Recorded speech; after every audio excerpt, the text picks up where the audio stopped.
right? All right.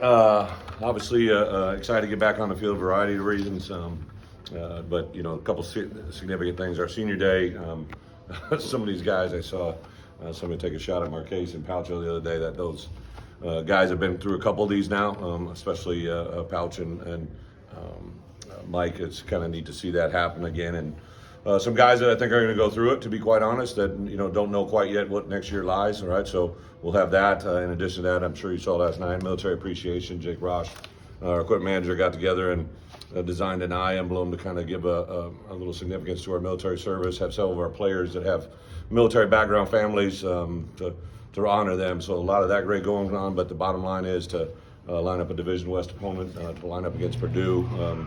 Rematch number 6 for us, a game that we unfortunately weren't able to win a year ago. A chance for us to come back and play them and see exactly where we are. So excited for a lot of reasons, but the chance to get back into Memorial and play a game at 11 o'clock is number one. Injury updates on guys like Taz? Yeah, Taz is cleared. Taz practiced today, 100%.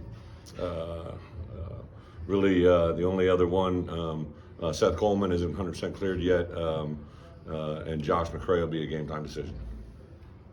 You said some other guys might go through senior day. Do you know who yet? Yeah, for the most part, it's all the seniors that we significantly know, but there'll be a couple others. I just kind of want to let them handle that moment. Don't want to make it a story before it's a story, but Gotcha. I think you get this point in your career. Sometimes guys, I've been a little bit surprised. Some guys that obviously the easy one is guys that may move on and play to the next level. But then you got some guys. I think this whole COVID bonus year allows guys to have a year, but sometimes I think now guys have played a long time, and sometimes it's an opportunity to move on to the next phase of their life. And I think we got a little bit of everything going on. Coach, you got this year that's been really nice year. How do you keep this going beyond this year? How do you make it not be a one-hit wonder? Well, that's a great question. I would really say by week 1 and 2, myself, Pat Hamilton, and our recruiting and personnel department have been meeting a lot about, potentially guys that we maybe before the season unforeseen are going to be leaving us. One of the critical mistakes I made at Arkansas was I lost 3 juniors going into what I thought was going to be a group of players coming back. Now, they were really good players, high draft picks, guys that played in the league for a long time. That was before the portal world, right? So, when I was at Wisconsin, I had really, I believe, only 2 players. J.J. Watt, P.J. Hill were only 2 players that left me ahead of their time. Okay. We had a culture there that kind of bred good players into their last couple of years, and they'd always kind of come back for more. So Arkansas, that was a very big, significant part of my last year there. Was literally the best player at 3 different positions that wasn't there when you were counting on it. So I've really tried to forecast, guys that are in that position here. If I lose them, we have to have a plan to replace them. All right, not only with our current roster, but because of the portal world, we can have a little bit easier access to things. We've done some quantitative measures. Last year a guy for us, Kendall Smith, is a guy that actually jumped in the portal, if you remember, and came back into our program in January. And it's been really fun for me the last month when those scouts come through. One of the guys that they ask the most about is Kendall Smith, right? A guy that's playing the best football of his career because he decided to come back. We lost a number of players, and we've kind of done a quantitative study, guys that left our program who have gone to other places, and put it in front of them if we have that same situation, like what those players have accomplished after they left us compared to the ones that stayed here. So that kind of all plays into a roster development that is my responsibility as a head coach. It's something that can't be reactive. It's got to be proactive, and I think that's going to be the key. And then just continue to build. We do a 10-minute Devo walk at the beginning of practice. I don't know how many people are doing that. We got a Devo lift program during the 8-week window here before they leave for Christmas break that we are developing our younger players. So there's a lot of things happening every day in our building to sustain success. Coach, Purdue, they've been more efficient offensively when they've been able to get the running game going a little bit.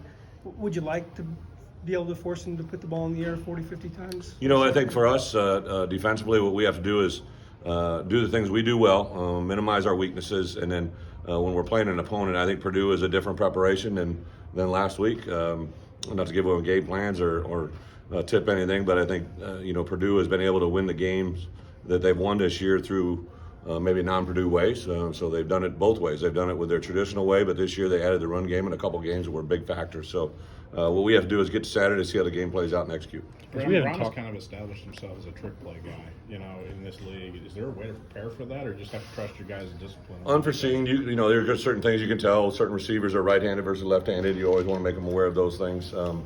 Jones, because he's now in this program, I think you also have to look at what he's done in the past.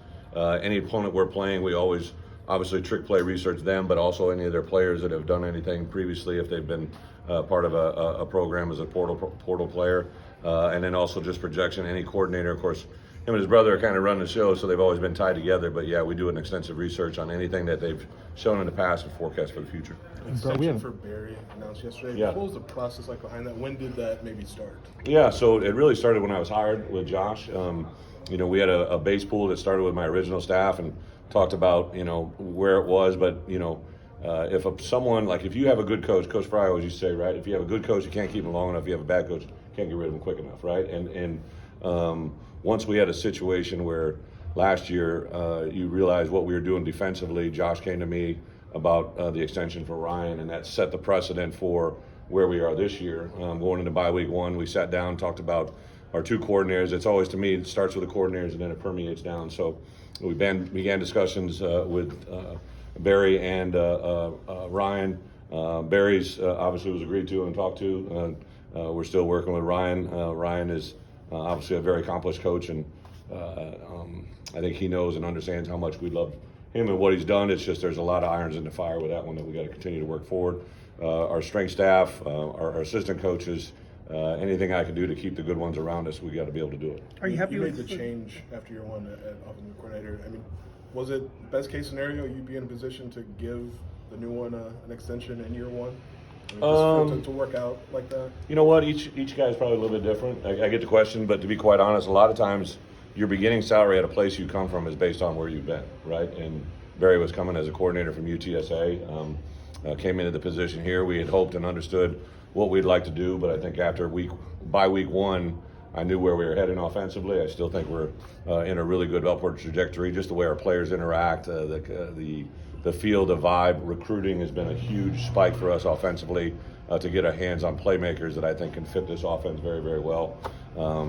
And I know what Barry's invested in. I know how he thinks. I know how he coaches.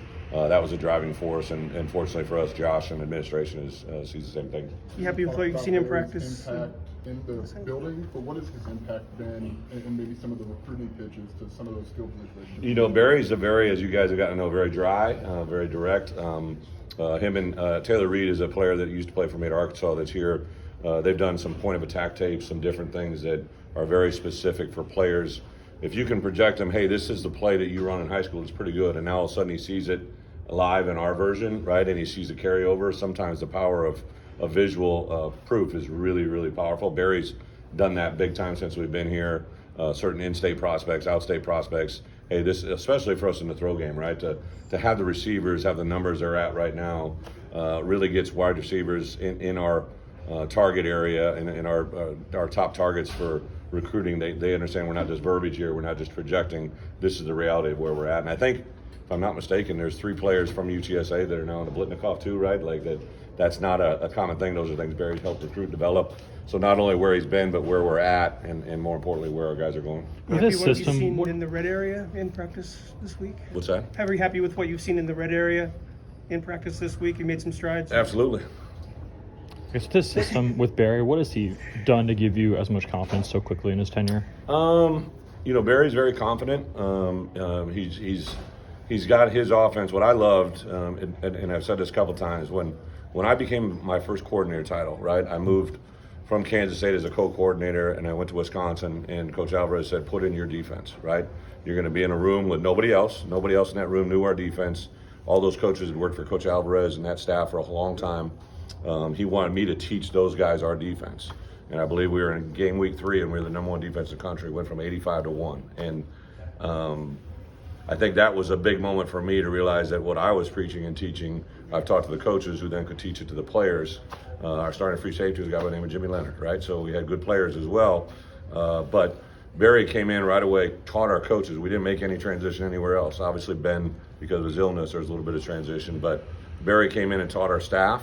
That staff then permeated into our players. our players and our coaches were excited. I think game plan meetings right now, red area, first down, third down. It's fun to walk into those meetings and see the interaction and the input.